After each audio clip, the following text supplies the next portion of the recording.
প্রণাম মাঝি, অপরাধ নেবেন না।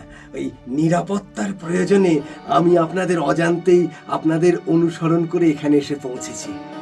ওই কাছেই খেরোহি গ্রামে আমার ছোট্ট ঘর আছে। দয়া করে যদি আমার কুটিরে আপনারা পায়ের ধুলো দেন, তবে এই গরিবের সাধ্যমতো আপনাদের সেবা করে এই জীবন ধন্য করতে পারি। সেখানে অবশ্যই মুঘল সৈন্যরা আপনাদের খুঁজেও পাবে না। নমস্কার, আমার নাম অনুপম। আমাদের আগামী নিবেদন হচ্ছে আমাদের গল্প শিখ। আমার চরিত্রটি গাঙ্গু পণ্ডিত। এই গল্পটি শুনতে হলে আপনাদের আগামী শনিবার অবশ্যই আমাদের ইউটিউব চ্যানেল গল্পের দর্পণ শুনতে হবে। তাহলে শুনে অবশ্যই আমাদের জানাবেন আমাদের গল্প শিখ আপনাদের কেমন লাগলো। ধন্যবাদ।